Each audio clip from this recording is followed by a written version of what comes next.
My name is Rose, a 28-year-old quantum physicist with nothing but a small lab and big dreams. When my breakthrough finally came, my father laughed across our family dinner table. "Your little experiment is worthless," he declared, sliding papers toward me to sign away my rights. He never believed a daughter could achieve what brilliant men couldn't. What he didn't know was that my phone was silently buzzing with news that would change everything. Let me know where you're watching from, and hit that subscribe button if you've ever had someone underestimate your potential. Trust me, what happened next is worth sticking around for. I grew up in Lexington, a small town outside Boston where autumn leaves turned our streets into gold every September. Our two-story colonial house stood on Maple Street, just as firmly as my father's expectations loomed over my childhood dreams. Thomas Williams, my father, built his construction business from scratch, transforming a small contracting company into one of the largest commercial builders in Massachusetts. He wore success like his tailored suits, precisely measured and always on display. "Business is predictable, Rose," he would say during our Sunday dinners. "You invest, you build, you sell. Science is for dreamers who never make real money." My mother, Catherine, once a promising accountant at a prestigious firm, had long ago surrendered her career ambitions to become the supportive wife my father expected. She managed our household with the same precision she once applied to corporate ledgers. Her silent complicity in my father's dismissal of my interests became its own kind of betrayal over the years. "Listen to your father, Rose," became her mantra, repeated so often that I sometimes wondered if she remembered ever having her own opinions. My fascination with quantum physics began when I was 10 years old. My fifth-grade teacher, Mrs. Sanchez, brought a prism to class and showed us how white light contained all the colors of the rainbow. While other kids saw pretty colors, I saw questions. What made light behave that way?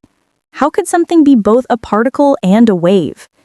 I checked out every book our small-town library had on physics, sitting cross-legged on my bedroom floor surrounded by pages of equations I couldn't yet understand but somehow felt connected to.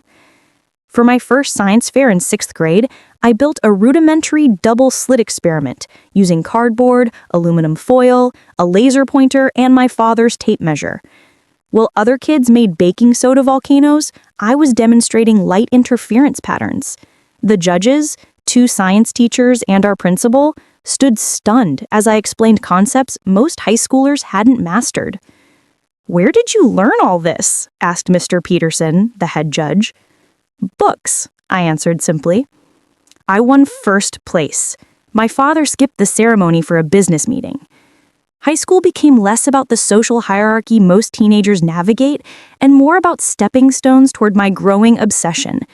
While classmates went to football games and house parties, I volunteered at the university physics lab 20 miles away, taking 3 buses each Saturday morning to clean equipment in exchange for watching graduate students conduct experiments. Professor Janet Miller, the first female physicist I ever met, noticed my dedication. "You don't just want to watch, do you?" she asked one day after catching me studying a quantum entanglement experiment setup. She began letting me assist with data collection, treating me as a colleague rather than a high school volunteer. The divide between my family's expectations and my academic interests grew deeper with each passing year. When college acceptance letters arrived, MIT offered me a full scholarship based on my advanced physics projects. My father's response cut deep. "4 years wasted on theories that won't put food on the table," he said, pushing aside my acceptance letter to show me brochures for business schools. "Harvard Business has a legacy program. My donation could get you in the door." "I want MIT," I insisted, one of the few times I directly opposed him. "Then you're on your own," he replied.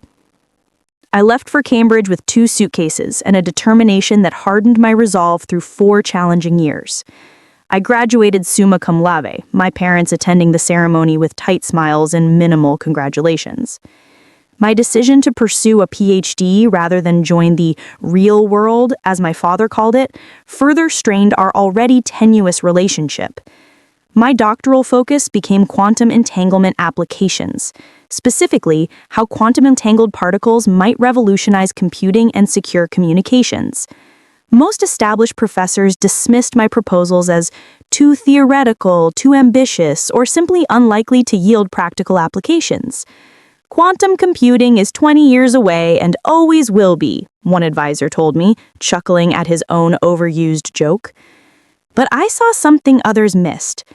Through meticulous experiments in mathematical modeling, I began developing a theory that quantum entanglement could be stabilized at room temperature under specific conditions, something the scientific community considered nearly impossible. If proven true, it would eliminate one of the biggest barriers to practical quantum technology. Just like at home, I grew accustomed to being underestimated. And just like at home, I used that underestimation as fuel. My research lab wasn't much to look at. A converted storage room in the physics building's basement had outdated equipment and flickering fluorescent lights that hummed constantly. The university had assigned me the space almost as an afterthought, while other doctoral candidates received the newer facilities upstairs. Yet within those dingy walls, something extraordinary was taking shape. One wall was covered in whiteboards, my equations sprawling across them in what my few visitors called beautiful chaos. My desk overflowed with journals, printouts, and components for experimental apparatus that I often built myself from modified consumer electronics when grant money couldn't stretch to professional equipment. Professor Daniels was the only faculty member who didn't dismiss my theories outright. A veteran physicist nearing retirement, he had the freedom that comes with an established career to support unconventional research. "They laughed at Einstein too, you know," he told me during one of our weekly meetings, his eyes twinkling behind thick glasses. "Not that I'm comparing you to Einstein yet." His encouragement kept me going through failed experiments and rejected grant applications. While other doctoral candidates collaborated in groups, I worked mostly alone, refining my approach to quantum entanglement stabilization through hundreds of minor adjustments and late nights. The breakthrough came on a Tuesday at 2:15 in the morning. I had been running variations of the same experiment for 72 hours straight, sleeping on the lab couch in 3-hour increments. My modified apparatus, part quantum computer, part superconducting circuit, had been producing inconsistent results all week. But this time, something changed. The entangled photons maintained their quantum state for 8.44 seconds, orders of magnitude longer than the previous record. I checked and rechecked the measurements, certain I had made an error. When the third test confirmed the results, I sat back in my chair, heart pounding. "Oh my God," I whispered to the empty lab. "It's working." What I had theorized was actually happening. The quantum bits were maintaining their entangled state at room temperature using my specialized containment field. If scaled, this technology could revolutionize everything, from computing to secure communications to medical imaging. I called Professor Daniels at 4 in the morning, not caring about the hour. "Rose?" He answered groggily. "What's wrong?" "Nothing's wrong," I said, my voice shaking with excitement. "Everything's right. Can you come to the lab?" He arrived 45 minutes later in mismatched clothes, his white hair uncombed. I showed him the data, explained the experimental modifications, and ran the test again while he watched. When the results appeared on screen, confirming stability once more, he removed his glasses and wiped his eyes. "This is it," he said simply. "This changes everything." Over the next week, we repeated the experiment with variations, documenting every aspect methodically. The results held. What I discovered wasn't just an incremental improvement, it was a fundamental breakthrough that could make practical quantum technology a reality years ahead of predictions. Professor Daniels insisted we meet with the university's technology transfer office immediately. "You need to patent this before someone else figures it out," he urged. "This isn't just academic anymore. This has serious commercial potential." The meeting with the technology transfer director, Martin Weber, was my first glimpse into how the world might respond to my discovery. He listened to our explanation, reviewed our preliminary data, and immediately called in 2 colleagues. "If this works at scale, We're talking about revolutionary applications. Communications, medicine, national security, finance. Every industry that requires computing power or secure data would be interested. How interested? Professor Daniels asked pointedly. Weber exchanged glances with his colleagues. Potentially billions if the patents are properly structured. The word billions seemed abstract, almost theoretical, like the quantum states I had been studying. I couldn't quite connect it to my work in that basement lab. We need to move quickly, Weber continued. I'll have our legal team draft provisional patent applications. In the meantime, absolute confidentiality is essential. As I left the meeting, clutching a folder of non-disclosure agreements and preliminary patent documents, a strange thought occurred to me. For the first time in my life, my father might actually be impressed by my impractical scientific pursuits. I called my mother that evening, something I rarely did since our conversations usually centered on why I wasn't visiting more often or when I planned to settle down. "Mom," I said when she answered, "I've made a breakthrough with my research. It's really important. I'd like to come to dinner this Sunday and tell everyone about it." "That's nice, dear. Your father's been asking when you'll visit. I'll make your favorite lasagna." The drive to my parents' house that Sunday felt different. Instead of the usual dread, I felt a glimmer of hope that finally, my family might see value in my work. I brought copies of the preliminary data and patent applications, nearly forgetting Professor Daniels' warnings about confidentiality and my eagerness to share my achievement. As I parked in their driveway, looking at the familiar colonial house where I had grown up, I allowed myself to imagine my father's proud expression when he understood what I had accomplished. Maybe this would be the bridge that finally connected us after years of disappointment and misunderstanding. Little did I know that the dinner ahead would shatter that hope more completely than I could have imagined. Sunday dinners at my parents' house had followed the same ritual since I was a child. 6 o'clock sharp, formal dining room. My mother's good china set out perfectly, even though we were just family. My father sat at the head of the table, my mother to his right, always ready to refill his glass or fetch something from the kitchen before he even asked. I arrived 15 minutes early, the folder of research documents tucked under my arm. My brother Alex's car was already in the driveway. 2 years younger than me, Alex had followed our father's preferred path, earning a business degree and joining the family construction company. His willingness to fulfill our father's expectations had always cast my academic rebellion in starker contrast. "Rose," my mother greeted me at the door with a quick hug. "You look tired. Are you sleeping enough?" Before I could answer, Alex appeared in the hallway. "The prodigal scientist returns," he said with a smirk. We had been close as children, but his loyalty to his father had created distance between us over the years. "Good to see you too," I replied, trying to keep my tone light. Today wasn't about old tensions. Today was about sharing my success. My father emerged from his study last, greeting me with a peremptory kiss on the cheek. "Rose, you've lost weight. Your mother will fix that tonight." We moved to the dining room, where my mother had outdone herself with lasagna, garlic bread, and an elaborate salad. As we settled into our seats, the familiar family dynamic reasserted itself immediately. My father dominated the conversation, talking about recent construction contracts and a potential expansion of the business into Rhode Island. My mother nodded supportively, asking occasional questions designed to highlight his accomplishments. My father threatened to call on my tea about family financial interest in my research. Could he block the patent? Not legally, no. "Oh, another paper published in some journal nobody reads." I pushed past the sting of his words. "Actually, it's much bigger than that. I've developed a method to stabilize quantum entanglement at room temperature. The university is filing patents." 3 blank faces stared back at me. "What does that mean in English?" Alex asked. I took a deep breath. "It means I've solved one of the biggest problems in quantum technology. Computers thousands of times faster than current ones, unbreakable encryption, medical imaging that could detect diseases at the cellular level before symptoms appear." My father set down his fork. And this makes money how exactly?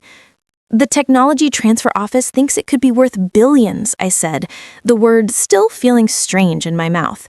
Companies like IBM, Google, even the Defense Department, they're all investing heavily in quantum technology. My father laughed. It wasn't a warm laugh.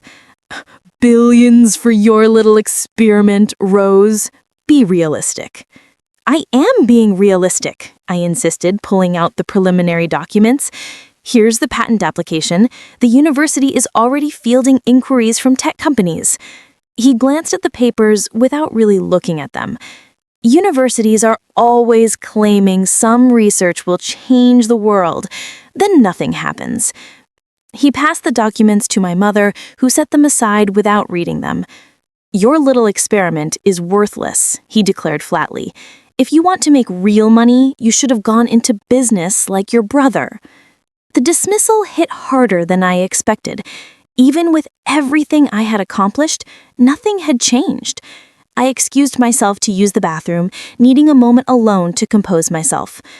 As I walked down the hallway, I heard my father's voice from the dining room, unusually animated. Curious, I paused near the doorway. Alex, call James tomorrow, my father was saying quietly. Tell him we may have something interesting for quantum solutions after all. You think her research is legitimate? Alex asked. Doesn't matter. James has been looking to acquire intellectual property in quantum computing. If the university is filing patents, there must be something to it. We can position ourselves as early investors. My blood ran cold. James Harrington was my father's college friend, now running Quantum Solutions, a tech company known for acquiring and sometimes burying competing technologies. And my father was planning to sell my research without even telling me.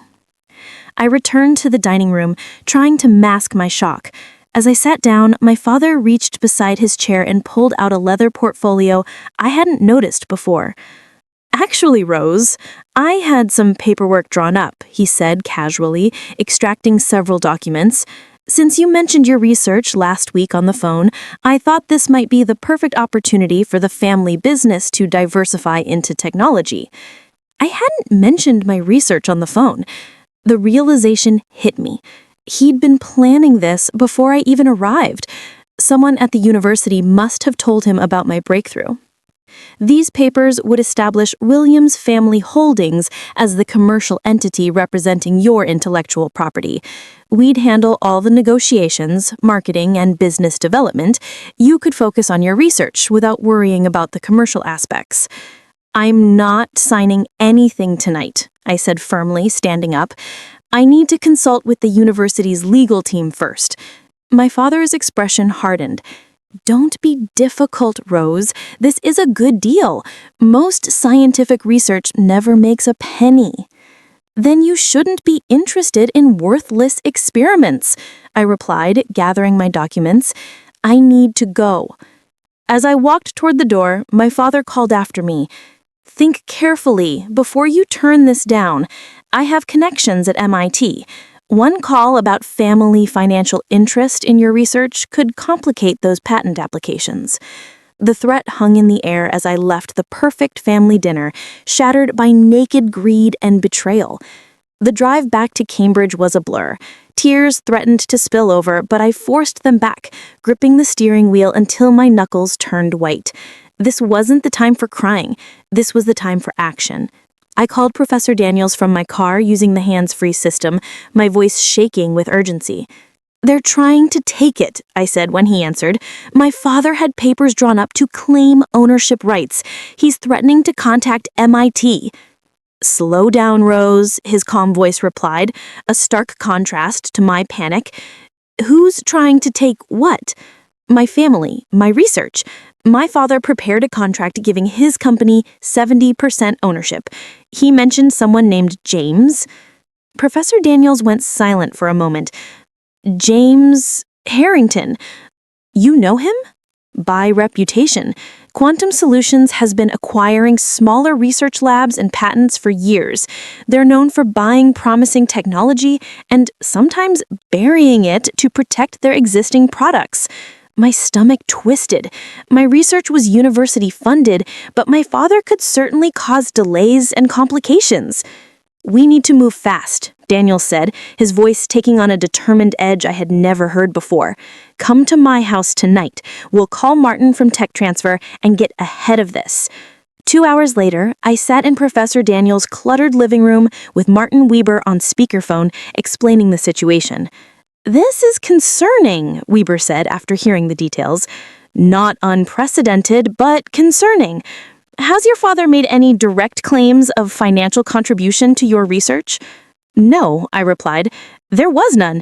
I've been on university stipends and grants the entire time." Good. That helps. I heard papers shuffling on his end. "But we need to expedite the patent filing. I'll call our outside counsel tonight and have them prioritize your application. We should have everything submitted within 48 hours. "That fast?" I asked, surprised. "When there's potential interference, we don't wait," Weber explained, "especially with something this valuable.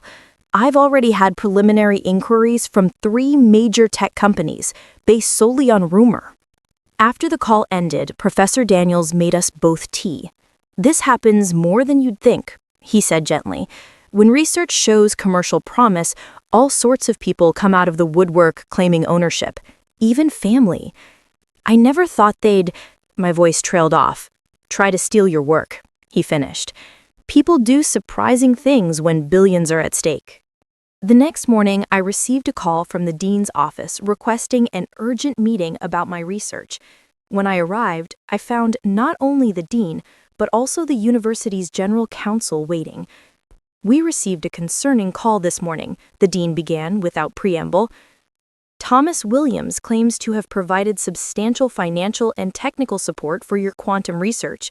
He's requesting the university acknowledge his company's interest before proceeding with any patent applications." "That's absolutely false," I stated firmly. "My father has never contributed a single dollar or minute to my research. He's a construction company owner with no scientific background whatsoever." The university counsel leaned forward. "Do you have documentation of all funding sources for your work?" "Everything came through university channels. My stipend, lab space, equipment, grants.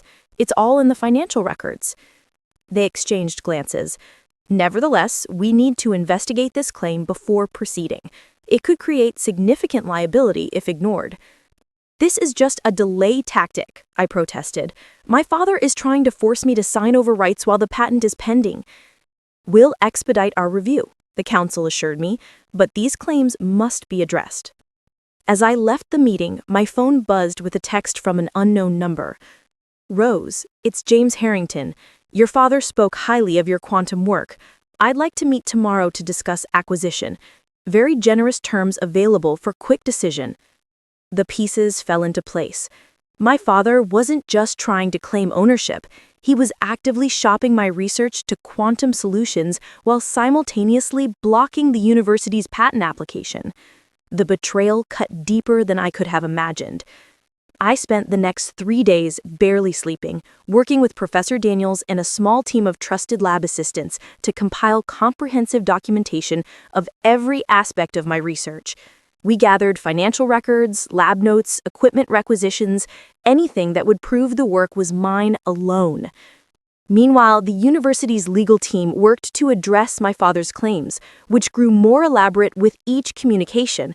He now insisted he had provided conceptual guidance and family resources throughout my education that contributed to the breakthrough. On day 4, I decided to confront him directly. I drove to his office unannounced, walking past his surprised secretary and pushing open his door without knocking.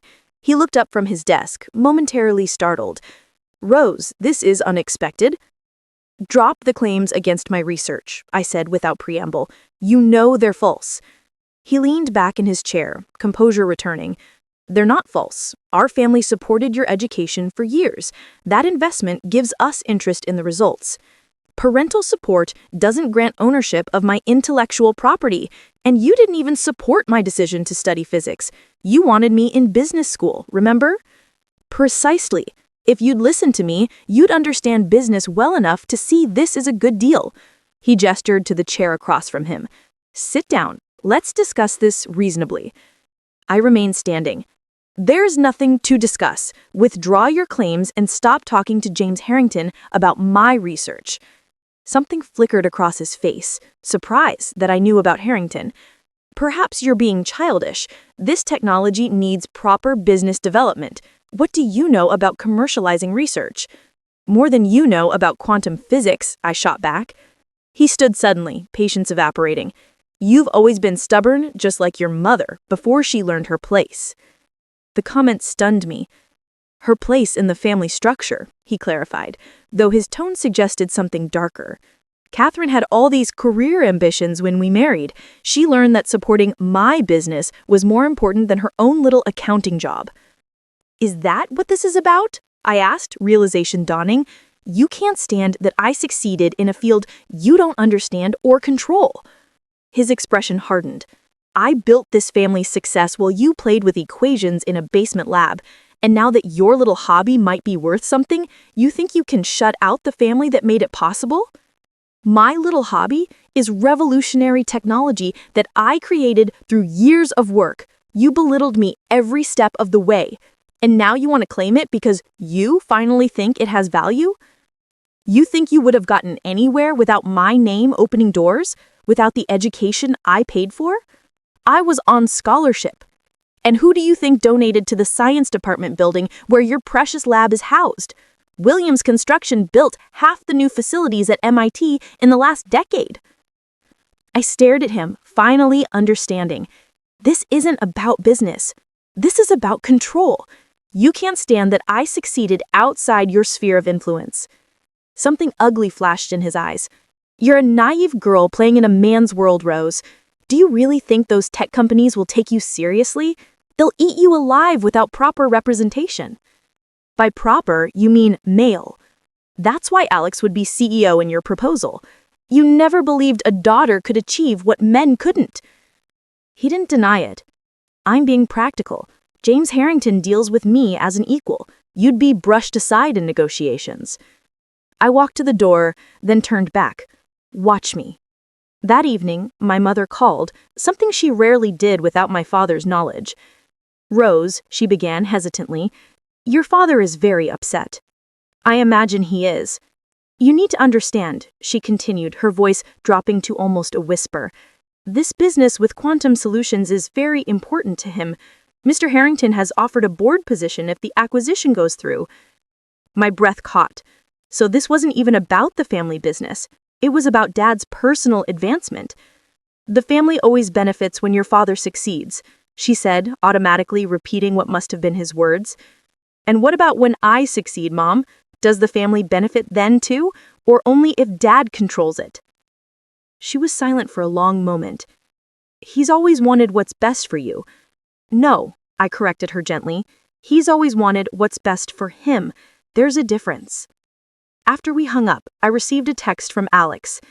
Dad's pulling all the stops on this, said it's going to be Williams family versus you if necessary. Is your research really worth destroying the family over? I stared at the message, the final painful realization settling in my chest. In their eyes, I was the one destroying the family. Not my father's greed, not their collective betrayal, but my unwillingness to surrender my life's work. That night, I made my decision. This wasn't just about patents or money anymore. This was about standing up to the painful truth that my family valued control more than they valued me or my achievements. The next morning, I threw myself into the patent race with a determination fueled by both pain and clarity. The next week became a blur of activity. Professor Daniels and I assembled a core team of 5 trusted colleagues, working around the clock to finalize the patent application while the university's legal team dealt with my father's increasingly aggressive claims. We need to document everything, Professor Daniels instructed our small group. Every experiment, every piece of equipment, every line of code. Rose's father is claiming conceptual contribution, so we need to prove every idea originated here. My small basement lab transformed into a command center. Whiteboards filled with timelines, documentation strategies, and technical specifications. We ordered takeout, slept on cots, and rarely left the building. Meanwhile, university sources informed me that James Harrington had arranged meetings with 3 different departments at MIT, ostensibly about philanthropic opportunities, but clearly fishing for information about my research. My father's construction connections gave him access to university administrators who might not otherwise have taken his calls. On day 3 of our documentation marathon, Martin Weber arrived with troubling news. Quantum Solutions has filed a broad provisional patent application, he said, handing me a printout. It doesn't specifically mention your stabilization technique, but it's written to potentially encompass it. They're trying to establish prior art. Can they do that? I asked, scanning the dense legal language. It's a common tactic, Weber explained. File something vague but related, then argue your specific innovation falls under their umbrella. It rarely works, but it can tie things up in legal challenges for years. Professor Daniels studied the document. This is based on incomplete information. They know your research exists, but don't understand the mechanism, which means we still have an advantage.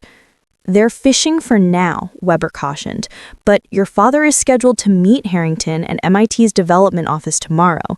If they gain more details about your approach, then we need to file before that meeting, I concluded. Weber winced. That's less than 24 hours. Patent applications typically take weeks to prepare properly. We don't have weeks, I said firmly. What's the minimum we need? The next 21 hours became the most intense of my scientific career. Our small team split tasks. 2 colleagues organized experimental evidence, another created technical diagrams, while Professor Daniels and I drafted the core technical description and claims. Weber arranged for 2 patent attorneys to join us remotely, reviewing sections as we completed them and suggesting critical revisions. We worked through the night, fueled by caffeine and determination. At 4 a.m, I hit a wall. The key mathematical proof underlying the stabilization method wasn't translating clearly into patent language. After my 5th attempt, I pushed away from the desk in frustration. I can't make this work, I admitted to Professor Daniels, who looked as exhausted as I felt. He studied my equations, then smiled slowly. You're approaching this like a journal publication. Patents are different. He grabbed a fresh piece of paper. Don't explain why it works. Focus on what it does and how to reproduce it. With his guidance, we restructured the core claims, focusing on practical implementation rather than theoretical foundations. By 7 a.m, we had a complete draft. The patent attorneys recommended 1 final verification test before filing, demonstrating that the written description would allow someone to reproduce the invention. We quickly assembled the experimental apparatus according to our own instructions, identifying and fixing several critical omissions. At 11:45, 15 minutes before my father's scheduled meeting with Harrington and MIT's development office, Weber submitted our completed patent application electronically. The system generated a confirmation number and timestamp, 11:47 a.m. It's done, Weber announced, genuine relief in his voice. Your application is officially filed with complete technical disclosure. Even if they learn details now, they can't beat your priority date. We should have celebrated, but exhaustion had overtaken us all. I slumped in my chair, the emotional and physical toll of the past week catching up at once. Get some rest, Professor Daniels advised, squeezing my shoulder. The hard part is over. But it wasn't. The next morning, I received a text from my mother. Family dinner tonight. Your father has important papers for you to sign. Please don't make this difficult. Despite every rational argument against going, I found myself driving to my parents' house that evening. Perhaps some part of me still hoped for reconciliation, or at least acknowledgement of what I'd accomplished. The scene was eerily similar to our previous dinner. Same formal dining room, same china, same seating arrangement. My father seemed confident, even smug. My mother appeared anxious, while Alex watched me with a mixture of curiosity and concern. After a mostly silent meal, my father retrieved his leather portfolio once again. I've been in discussions with Quantum Solutions, he announced. They're prepared to make a very generous offer for your research, contingent on resolving our family's ownership interest. He slid a new set of documents across the table. These papers establish a family trust to receive and manage the proceeds. All you need to do is sign. I glanced at the paperwork without touching it. And if I don't, then we proceed with our claim of conceptual and financial contribution, he replied smoothly. It could take years to resolve, during which your patent would be contested and effectively worthless. Why are you doing this? I asked quietly. You never cared about my research before. I'm protecting our family's interests, he said, as if it were obvious, including yours, whether you recognize it or not. As he pushed the pen toward me, my phone buzzed in my pocket. I glanced at the screen and felt my heart skip a beat. It was an email from Martin Weber with the subject line, "Patent approved, urgent news." I opened it quickly, scanning the contents as my father impatiently urged me to focus on the documents in front of me. The message was brief but clear. The patent examiner had granted our application special priority due to its groundbreaking nature. Preliminary approval had been issued, the fastest in the department's history. And, most importantly, major tech companies were already bidding. Google had opened with $1 billion for licensing rights. $1 billion for my so-called worthless experiment. I looked up at my father, still holding his pen expectantly. For the first time in my life, I saw him not as the intimidating figure who had shaped my childhood fears, but as a man whose power over me existed only because I had allowed it. I smiled slowly. About that signature. The shift in the room was immediate. My father's expression went from confident to wary as I placed my phone on the table, screen facing up. "What's that?" he demanded. "Patent approval," I replied calmly. Preliminary, but official. And the first bid for licensing rights. I let the silence stretch. $1 billion. His face cycled through disbelief, shock, and finally, calculation. He reached for my phone, but I pulled it back. "That's impossible," he said. "Patents take months, sometimes years." "Not when they represent a fundamental breakthrough in quantum technology," I countered. The examiner expedited it personally. Alex leaned forward. $1 billion from who? Google, for starters. And they're just the first bidder. I turned back to my father. "Interesting timing, isn't it? Just as you're asking me to sign away my rights?" My father recovered quickly.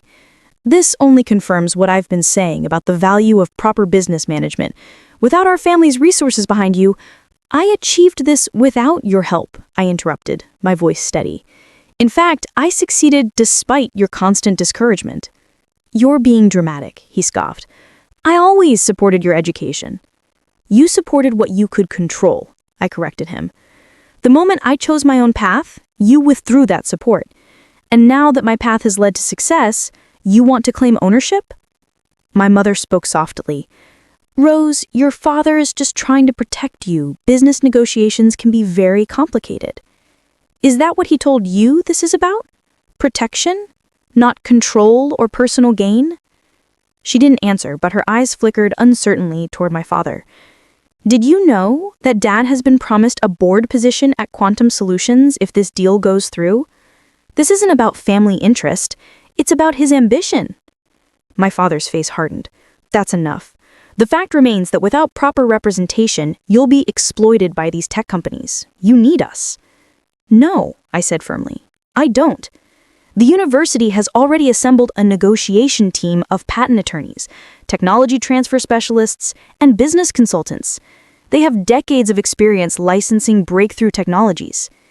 "Universities take advantage of naive researchers," he insisted. "They'll claim the lion's share because it happened in their lab. MIT's standard policy gives the inventor a third of all licensing revenues," I informed him. "Far better than the 30% you offered for my own invention." My father shifted tactics. "We're still your family, Rose. Do you really want to create this division between us over money?" The hypocrisy was staggering. "This division wasn't my creation," I reminded him. "You threatened my career, interfered with my patent application, and tried to sell my research without my consent. You created the situation." "We can work through this," Alex interjected, clearly uncomfortable. "Dad, maybe we should reconsider the 70-30 split." My father shot him a warning look, but I laughed quietly. You still don't understand. This isn't a negotiation. I'm not signing anything. My patent is approved, and I alone control the rights to my technology. We'll contest it, my father threatened, his voice rising. Family contribution, undue influence. There are a dozen legal grounds. All of which will fail, I interrupted. And in the process, you'll have to explain to your business associates why you're publicly attacking your daughter's achievement rather than celebrating it. That landed. My father's reputation in the business community was everything. The university has already prepared a press release about my breakthrough. Major science publications are running features next week. Your choice is simple. Support me publicly and be seen as the proud father of a scientific pioneer, or fight me and be seen as trying to steal from your own daughter. The calculation was written across his face. He was weighing options, searching for leverage, finding none. Think about your legacy, Gad, I said, softening my tone slightly. Do you want to be remembered for building or for taking? Over the next 2 weeks, a delicate dance unfolded. My father, realizing his position was untenable, publicly pivoted to the role of proud parent. I always knew Rose had extraordinary potential, he told a local business reporter who called about my breakthrough. Behind the scenes, however, he made one final attempt at control. Through his attorney, he proposed a family reconciliation agreement that would give him an advisory role in the commercialization process and a small percentage of the proceeds in recognition of parental support. The university's legal team advised me to reject it completely. Meanwhile, interest in my quantum stabilization technology exploded. Beyond Google's initial bid, offers poured in from IBM, Microsoft, the Department of Defense, and 3 international technology consortiums. The numbers climbed from $1 billion to nearly $3 billion for exclusive licensing rights. Professor Daniels helped me navigate the sudden attention, shielding me from endless interview requests and meetings so I could continue refining the technology. Don't get distracted by the money, he advised. Focus on the science. That's where your true value lies. The university organized a formal presentation for potential licensees, where I would demonstrate the technology and answer technical questions. The day before this crucial meeting, I received an unexpected visitor at my lab, my brother, Alex. Can we talk? He asked awkwardly, standing in the doorway. I gestured him in, curious about his purpose. I wanted to apologize, he said after a pause, glancing around the equipment with newfound respect. I didn't understand what you were doing here. You thought Dad was right about it being worthless, I finished for him. He nodded, embarrassed. I've been reading about quantum computing since all this happened, trying to understand. It's incredible what you've achieved. Thank you, I said, genuinely touched by his effort. Dad is, he began, then hesitated, reconsidering his words. Dad is struggling with this. Not the money, he's impressed by that, but with being sidelined. Control has always been his currency. I know, I acknowledged, but I can't give him control over this. Not after everything. I'm not asking you to, Alex assured me. Actually, I'm here to warn you. He's planning to attend your presentation tomorrow with James Harrington. My stomach tightened. How do you know? I overheard them. Dad's positioning himself as having inside influence with you. Harrington's hoping family pressure might give them an advantage in bidding. I was surprised by his candor. Why are you telling me this? Alex looked uncomfortable. Because it's wrong. What they tried to do to you was wrong. I was wrong for going along with it. He met my eyes directly. You deserve the credit for what you've created. His unexpected support brought tears to my eyes. That means a lot, Alex, really. So, he asked, what will you do now? Exactly what I planned. I'll be prepared for them.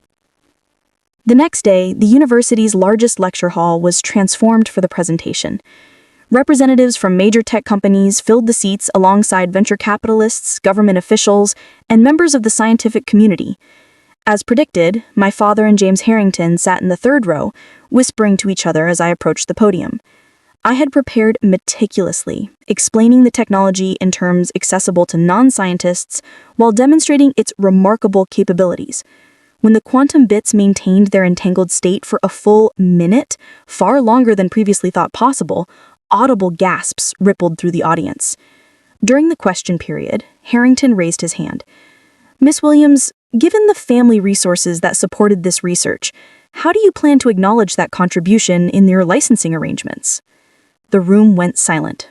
It was a calculated move, meant to create doubt about my ownership. I smiled politely. Mr. Harrington, all of the funding for this research is extensively documented in university records. Every dollar came from institutional grants and fellowships, which will be appropriately acknowledged. As for family contributions, I looked directly at my father. I'm grateful for the early education that sparked my interest in science, though my specific path in quantum physics was not the direction my family advocated for. My father's face reddened, but he could say nothing without appearing petty. After the presentation, MIT's president announced the formation of a new quantum technology institute with me as the founding research director. Dr. Williams's breakthrough represents not just a technological advancement, but a paradigm shift in how we approach quantum applications. We are committed to developing this technology responsibly, with appropriate access for researchers worldwide. As photographers captured the moment, my father approached, extending his hand for the cameras. Congratulations, Rose, he said, his public mask firmly in place. The family is very proud. I shook his hand, maintaining appearances. Thank you for coming, Dad. Later that week, the university finalized licensing agreements with the consortium of technology companies, structuring the deals to prevent monopolization while maximizing both financial return and scientific progress. My share as the primary inventor would amount to over $300 million over the patent's lifetime. When the news became public, my mother called, sounding more animated than I had heard her in years. Rose, this is extraordinary. I always knew you were special. Did you? I asked gently, because I needed to hear that years ago. There was a long pause.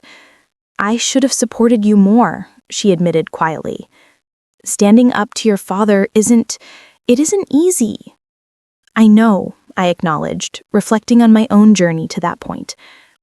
He's not all bad, she continued, just set in his ways, old-fashioned about certain things. Like daughters knowing their place, I suggested. Another pause. He grew up differently. His father was very strict about roles. That explains it, I said. But it doesn't excuse it. No, she agreed, surprising me. It doesn't. 2 days later, she visited my lab alone, something she had never done before. As she looked around at the equipment and equations, I saw her differently, not just as my father's shadow, but as a woman who had made her own compromises and choices. I had dreams too, you know.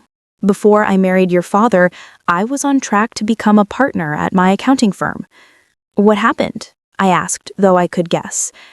Your father needed support building his business. At the time, it made sense for me to step back. She touched a piece of lab equipment carefully. I don't regret raising you and Alex, but sometimes I wonder what might have been. For the first time, I saw the full picture of my mother's life, the talents buried, the ambitions redirected into supporting others. It didn't excuse her complicity in my father's behavior, but it helped me understand it. It's not too late, I told her, to do something for yourself. She smiled sadly. Perhaps not. As the technology moved into commercial development, I established clear boundaries with my family. My father's attempts to involve himself in business decisions were politely but firmly rebuffed. Over time, he seemed to accept the new reality, though I doubted he had truly changed. Alex, however, surprised me. He began taking night classes in technology management, genuinely interested in understanding the field. Not to interfere with your work, he assured me, just to be able to have real conversations about what you do. The final victory came 6 months later at the annual New England Business Leaders Gala. My father had been nominated for Entrepreneur of the Year, an award he had coveted for decades. I was invited to attend as a rising star in technology innovation. During the ceremony, the host announced a special recognition.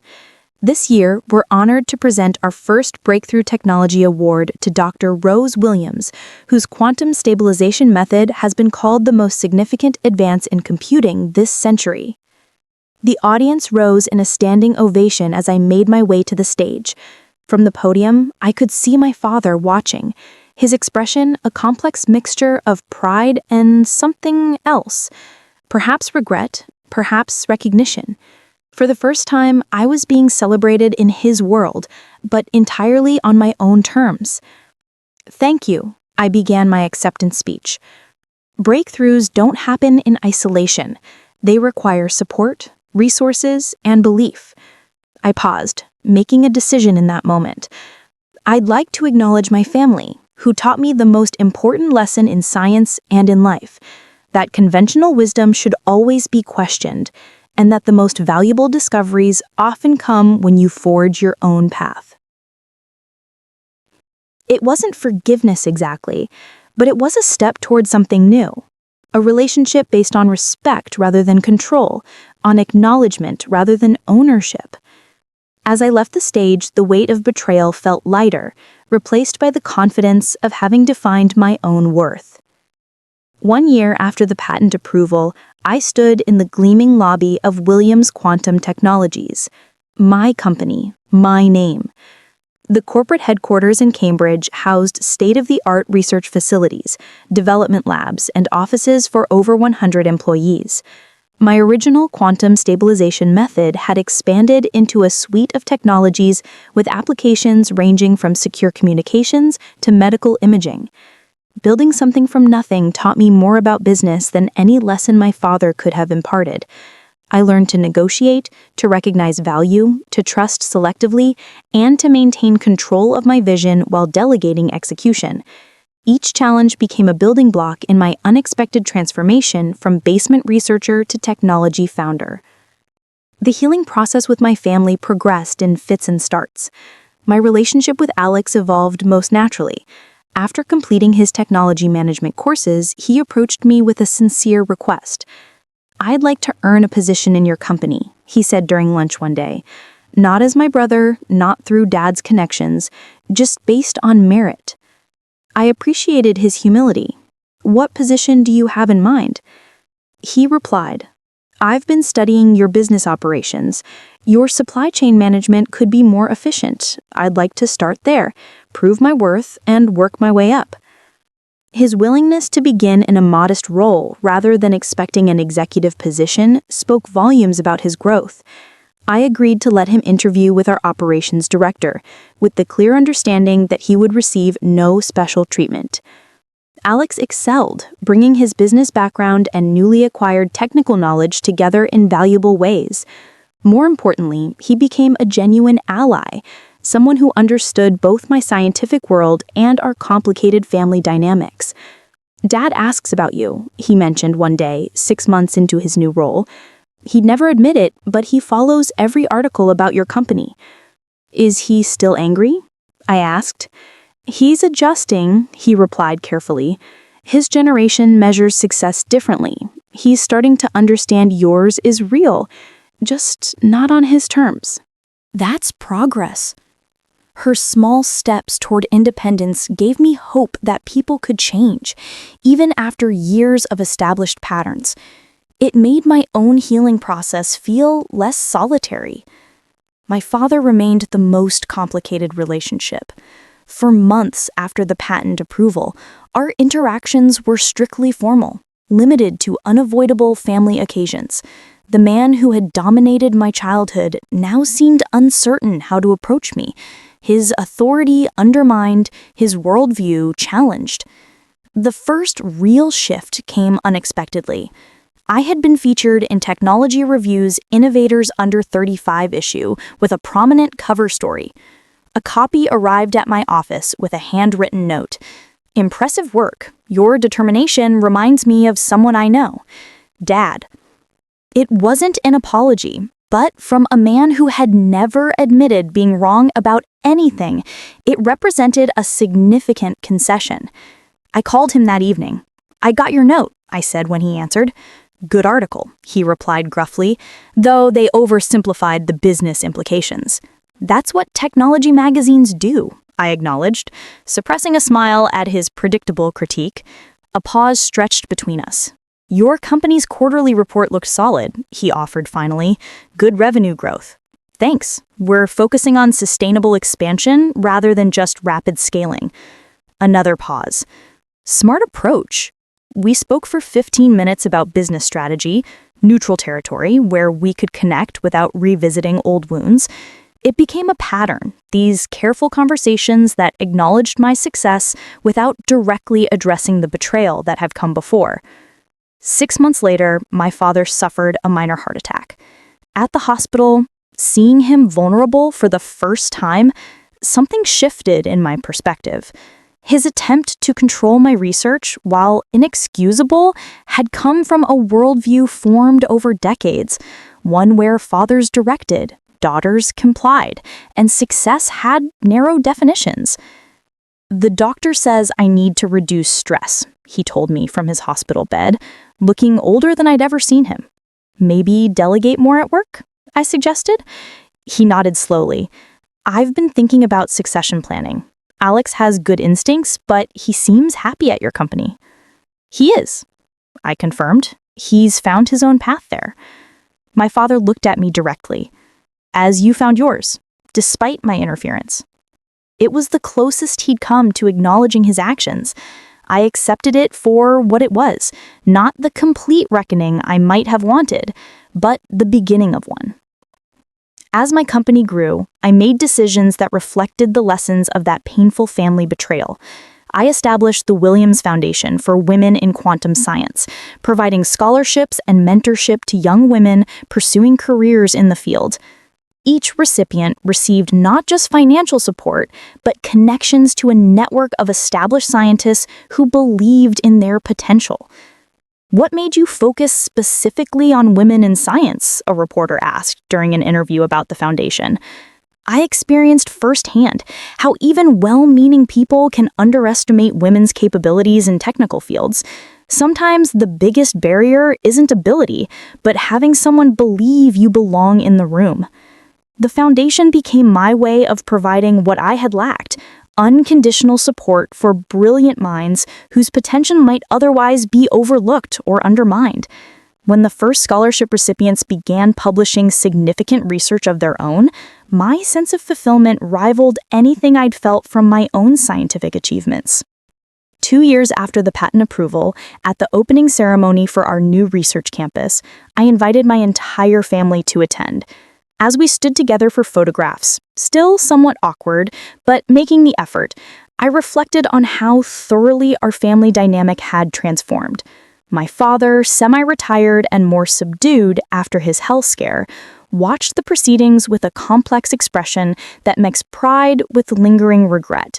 My mother, now running her own small financial consultancy, displayed a confidence I hadn't seen in my childhood. Alex had earned a promotion to operations director through his own merit, respected by colleagues who knew nothing of our family connection. And I had learned perhaps the most valuable lesson of all, that true ownership extends beyond patents and contracts, to the courage of defining your own worth when others tried to diminish it.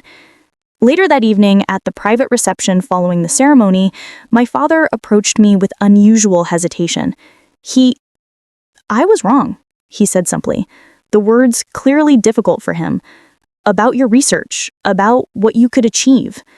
I studied his face, seeing, for the first time, not the intimidating figure of my childhood, but an aging man confronting the limits of his understanding. Thank you for saying that, I replied quietly. I wanted to control everything, he continued, surprising me with his candor. Business, family, legacy, I thought I knew best. He glanced around at the research facility bearing my name. Clearly, I didn't. We all have blind spots, I offered. He nodded thoughtfully. Your mother points them out more frequently these days. That made me smile. Good for her. As I built my company and foundation over the following years, the pain of that family betrayal gradually transformed from an open wound to a defining experience that had ultimately made me stronger. I learned to set boundaries without burning bridges, to value loyalty without requiring perfection, and to recognize that even deep betrayals can sometimes lead to necessary reckonings. The quantum technology that had nearly torn my family apart eventually became the catalyst for a different kind of relationship, one based on mutual respect rather than authority, on earned trust rather than obligatory loyalty. We would never be the perfect family portrayed in holiday cards, but we had found a more authentic connection through confronting our worst moments together. On the 5th anniversary of the patent approval, I gave a keynote address at the International Quantum Computing Conference. Looking out at the audience filled with scientists, entrepreneurs, and students, I concluded with the personal wisdom I had gained along my unexpected journey. The most valuable discovery I have made isn't written in my patent.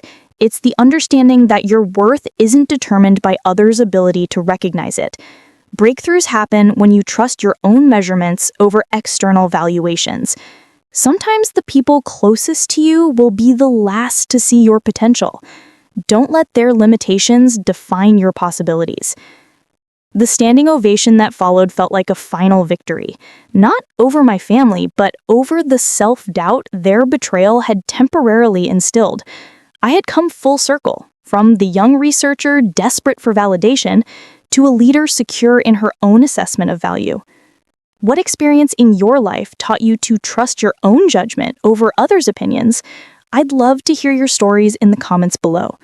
If this journey resonated with you, please hit that like button and subscribe to hear more stories of unexpected victories and hard-won wisdom. And remember, sometimes the most important signature isn't on a contract. It's the one you put on your own self-worth. Thank you for listening to my story, and may you always recognize the value of your unique contributions to the world.